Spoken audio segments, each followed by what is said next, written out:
We're going live.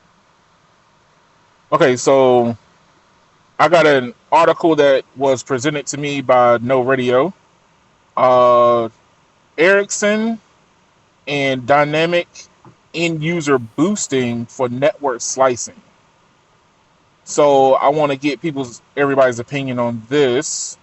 Give me one moment and let's look at this video real quick and get people's opinion. Today, the world demands more mobile than ever before.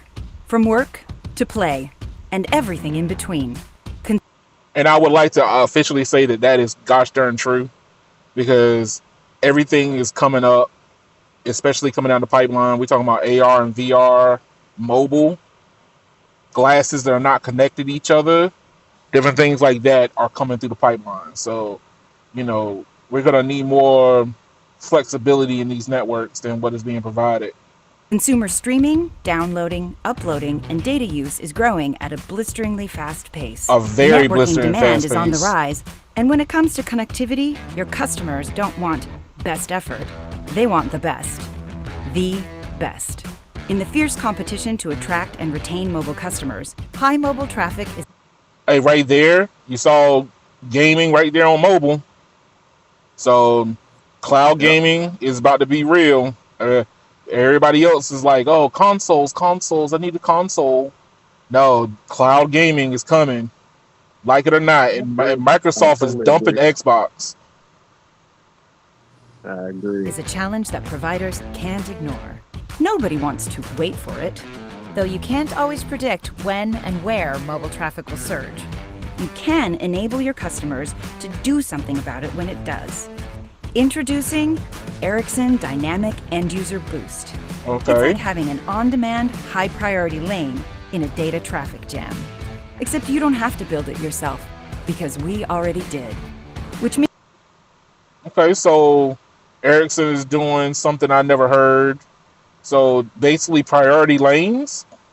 Yes, so it You know, sounds like it's priority lanes that the end user can enable, so it's not running all the time, which kind of you makes know, sense. Like imagine you're just watching YouTube at a 1080p video. You don't need the priority lane for that second at that Right, moment. Now, so if you say you have a higher tier account, right? right. If you're constantly in priority, that means you're constantly bottlenecking the network. So if they give you the option to enable it when needed, it would only clear the lanes when you absolutely need it versus all the time. Hmm. So it But sounds like it sounds like this will be a business product, not probably like a consumer product. I That's what it mean, sounds you like. know that you know that AT&T already does this, right? They have an app where for business customers, you hit the button and you'll get the super fast speed. But So it's not why do they have network elite? slicing. No, it's fat. You get like more priority, so you get bumped up to like So if you're a business customer on Elite, you'd get bumped up to that first net slot so for they don't like do it like for an hour and then go oh, down. interesting. I So I didn't know know they that. have the app. Yeah. You So got All to I right, know hold show they up. us have that. that. You got to show us that. Yeah, hold on. Here you go. means you can give your customers the power to step on the gas. With Dynamic End User Boost, you empower your customers to dynamically boost their connectivity wherever they need it. Help them stand out in a crowd, game on the go, Game on the or go. do business from anywhere. Whether your Lag-free customers are on the meetings. job, in the field, on the edge of their seat, up on their feet, making a sale, or making a flight, Dynamic End User Boost is about more than just being connected. It's about being connected and consistent. Dynamic End User Boost delivers. I mean, I'm just saying this is right here. It rubs that shaky area for what is it? Um, it rubs that shaky moment where you're like, hey, look, I gotta pay extra to try to get something done. So if I'm watching Netflix and I want continuous streaming without any interruptions, I gotta pay more. I mean, it's remember the whole priorities network is monetizing the network. Why wouldn't they put more opportunity for that in? That's true. I ain't, But I ain't if saying for you're our already benefit. network slicing, if you're already network slicing and you keeping like let's say a Metro by T-Mobile doesn't have the same priority as a a T-Mobile customer, then if you still got a whole bunch of overhead over top, you got a whole bunch of overhead. I'm not saying that you got to fill it, Yeah. but it would feel like you're being nickel and dime at that point, right? I mean, so like for me, I'll give you an example. If say me and another guy both have the plan that includes this, right?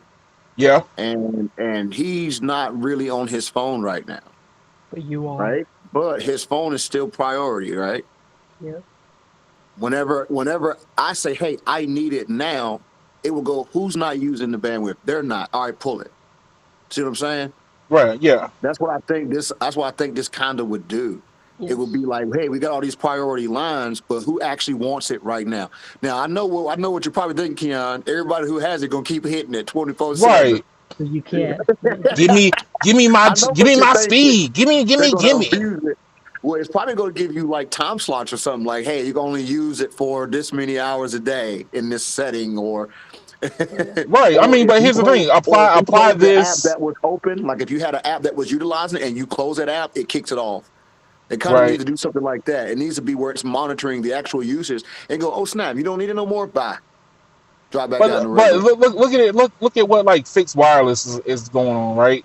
What's going to Uh huh. happen with that home user? They're gonna be like, Well, that's yo, what I'm I saying. want more juice. Give me more Yeah, but here's the thing juice. too. I don't think this is marketing to just US. This is worldwide. Yeah. That's true. So it ain't. That's what I'm saying. This ain't meant to be every carrier on the planet gets this, but this flavor of slicing might fit some carriers' needs. That's what I'm saying. This is only Right. one flavor. It's like when you go to buy Pringles, they got barbecue, regular ranch, sour cream and onion. You got different flavors. There can't be one way to do network slicing right. Is what I'm getting at. There ain't one way to do it. Right. Hold up. Yeah. So there's AT&T ain't even Delivers pushing fixed wireless. experiences that keep your Right. business and your customers at the forefront of mobile connectivity. Give your customers a boost when they need it, wherever they need it. Ericsson Dynamic End User Boost. Keep mobile moving. Fast. Yeah. Well, Edmund, can you go and I DM'd you in chat? Can you pull up that real quick? pull up another one. No, not the other one. The one I just put in the chat. All right. Hold on. So, that's the app. So that Yeah. means that it's AT&T an app. version.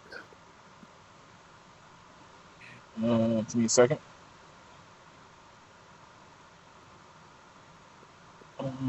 Where's it at?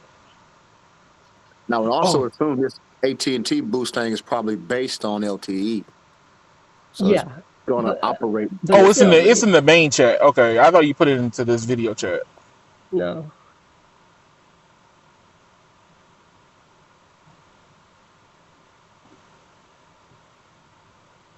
So at least, like, I'm pretty sure they have a head start of what to do. I mean, it's probably already a version of it being implemented. Yeah, AT&T's already implementing it right now. Here you But go. my thing is, for the Ericsson one, what if you don't have Ericsson equipment? Will it work on Nokia or Samsung equipment? It's probably some proprietary technology that Ericsson is probably trying to push, and Yeah. it's already. You never know. AT&T and Ericsson are probably working together in some of these partnerships. Yeah. All right, let's read this thing. But keeping your business moving, your data in the fast lane with AT&T Fast Track Solutions. All right. Let's So read. Mhm. put your data in the fast lane with priority treatment, bringing mobile quality of service to your business applications, like being in the pre-T TSA lane at an airport or HOV lane. AT&T gives you the power to prioritize the treatment of your mobile data. So So, is there many more pages to this? Yeah, this is there's three still. Yeah, pages. yeah, yeah. Come on, let's. I'll post this. I'll post You this know me. I like digging. in the description also. I want to dig in. So right here it says desire priority treatment for up to 10 gigs. You see that? Mm, There's a Thingies. limit on it. Yeah, because if they didn't put a limit, they would just hit the button all the time. Yeah, that's what I was saying. Yeah, there's probably going to be something wrong that line, but I would imagine for 5G it's going to be more than 10 gigs. Oh yeah. Yeah, For that's what I was LTE, this is saying. LTE is perfect. Machine to machine apps such as command and control, point point of sales, monitoring, and Internet of Things.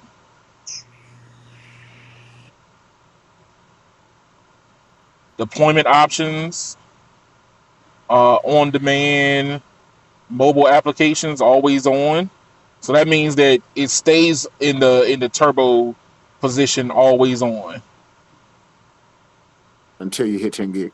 Yeah, until you hit 10 gigs and you be like, no, no, you go slow again. No, no, no. All right, scroll up some more here. Ideal customer. All So I right. want y'all to notice what this don't say in this list. What does it not say? Need flexibility, supporting mobile workforce, using wireless to connect back up your office. And it's an additional $10 a month. It's available to Business Elite, Business Preferred, and AT&T Wireless Broadband. But I want to tell you what this don't say. It does not say gaming. See, So what does that tell you about Ericsson? They're even marketed it towards non-business as well. that's true. An additional service. So I'm guessing what the deal is this. This is AT&T proprietary. It's just this what AT&T has. Ericsson is trying to pitch their own version for everybody, not proprietary. Business facts track Each quality of one. service levels. And Meaning they'll then, sell it to any carrier that wants to use their version. They'll allow it. AT&T has their own proprietary version. So I mean that makes sense. of course, Yeah. Basically, AT&T is going to have to update this for 5G application though. That 10 gig they're ain't going gonna to have cut to it. do that. You're gonna have to do more than 10 gigs. If you think about it, if you were say you were gaming right, and you're streaming a game at 4K using the mobile network, right? If you're going to hit 10 gig in 10 hours, how many hours you going to play in 30 days in a month? Shoot, dog. See what I'm I saying? know I hit that Yeah. every week. I was going to say this is like this is like I said, this will probably be a LTE based version that can be rolled over to 5G, but they're going to have to make some updates to it. But yeah, like I said, Right. this is another flavor of it. I mean, another flavor of the way of slicing some things. We about to slice and dice 5G, baby. Let's go. I'm saying, Ashley, if you hate, you don't like the first net priority now. Wait till you got a bunch of people with this boost feature, and then look, all them gonna be hitting boost, and then that first net guy's gonna show up and hit boost and shut everybody down. Shut them down. Shut them down. They go Your like, oh, fire y'all boosted department, out here. your local fire department about to hit boost in your area every 5 minutes. That's about what Firefighters be that's playing what's video exactly games what's because gonna ain't no happen. calls, ain't no calls coming in. They're all in there gaming. Dang. Yeah, well, this is some of the stuff we got.